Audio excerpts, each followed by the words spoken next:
Salut à toutes et à tous, bienvenue dans Top Sport, le sport alsacien toujours un petit peu au ralenti, mais on a quand même trouvé quelques matchs à se mettre sous la dent et à vous proposer. Ce lundi soir, ça joue au handball notamment pour les deux clubs alsaciens de Pro League, Sélestat et Strasbourg. Je vous emmène à la salle Germain Spatz à Sélestat, un mois sans compétition pour les Sélestadiens, en violet évidemment pour leur premier match à huis clos, donc depuis la reprise de la compétition, qui recevait Valence en rouge et blanc. Valence a un mal classé mais qui profite dans ce début de match des cadeaux. Vous voyez les nombreuses balles perdues par les Sélestadiens en attaque, autant de ballons faciles offert aux visiteurs qui prennent rapidement 3 puis 4 buts d'avance. C'est un peu brouillon du côté des Violets qui se démènent pour accrocher au score et malgré la vitesse du jeune Simon Jäger notamment que vous voyez ici, 18 ans, 5 buts pour lui vendredi soir. Ce sont les Violets qui sont derrière à la pause menés de 4 buts, 16-12 malgré quelques beaux gestes offensifs.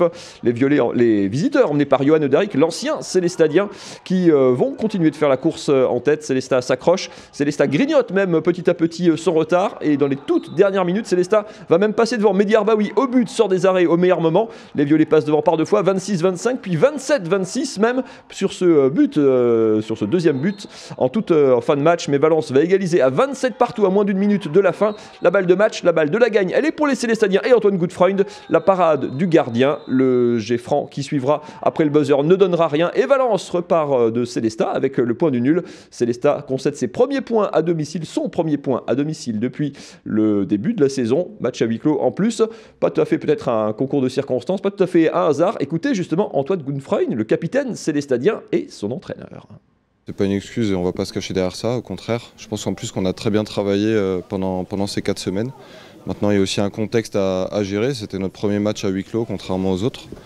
Encore une fois, c'est pas une excuse et loin de là. J'ai trouvé qu'on était assez apathique dans l'engagement physique et c'est ça qui me dérange plus. Alors je vois pas en quoi le fait d'être finalement à huis clos, ça a pu jouer là-dessus. On aurait dû avoir une équipe avec un peu plus d'appétit, je pense.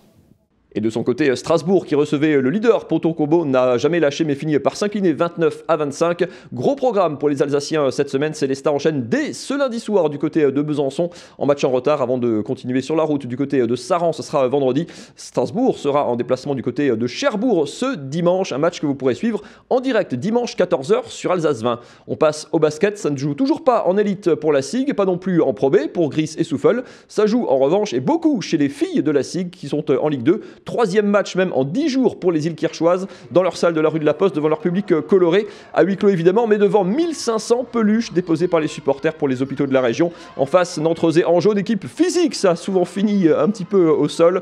Opposition de style entre les deux équipes, la jeunesse et la vivacité des rouges de la SIG qui sont devant dans ce match qui démarre bien. 9 points d'avance à la fin du premier quart, 14 points d'avance à la mi-temps. On se dit que ça va être facile et géré en deuxième mi-temps, mais Rosé en jaune n'a jamais renoncé dans ce match et va se rapprocher petit à petit. Il faut les paniers à 3 points de Marine Debeau, diabolique dans l'exercice, 4 sur 5 le week-end dernier, 5 sur 6, 80% samedi soir.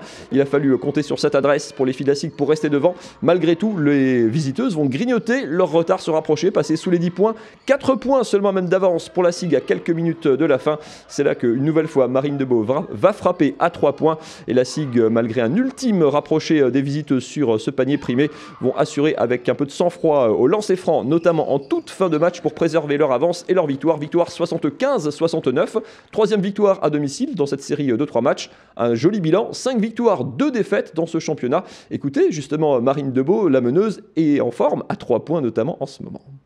On s'est fait peur, ouais, et on devait les maintenir au moins à 50 points, et là on s'est pris 70 points, donc c'est un peu trop en défense en effet.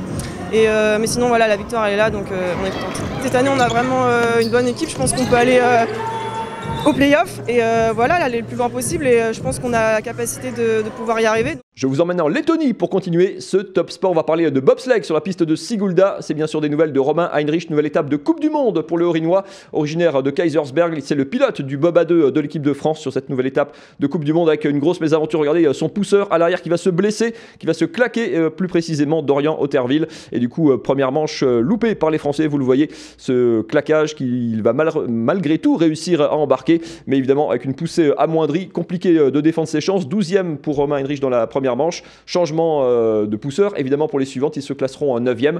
Coupe du Monde toujours un petit peu particulière, en l'absence des Nord-Américains et des Asiatiques. Il faudra aussi un petit peu le niveau, nouveaux essais et nouvelles manches. Ce sera en Coupe d'Europe du côté de l'Allemagne cette semaine. On suivra ça la semaine prochaine avec le Haut-Rhinois. Un mot de waterpolo pour terminer. C'est compliqué pour le Team Strasbourg dans ce début de saison. Le Team Strasbourg qui va attaquer la Coupe d'Europe cette semaine. Ça sera vendredi, samedi et dimanche. Répétition générale avec un choc en championnat. C'était à la Kibitsono ce samedi soir contre le Pays d'Aix, un des poids lourds du championnat de France. Match à huis clos, bien évidemment. Là aussi, le Pays d'Aix, un des poids lourds. Donc, c'était l'affiche de la finale du championnat de France il y a 2 ans et demi, quand les Strasbourgeois avaient décroché leur premier titre. Le Pays d'Aix en bonnet bleu. Strasbourg qui va buter, vous le voyez sur ces images, sur le gardien, sur les poteaux, sur la barre. Il faudra dans le premier quart-temps cette longue relance de Fontani pour voir le premier but strasbourgeois, 1-1 à la fin du premier quart. On accélère un petit peu dans le deuxième quart-temps, de bonne tenue, un match très physique entre les deux équipes. C'est toujours le Pays d'Aix qui est devant et qui va basculer en tête à la pause, 4-3.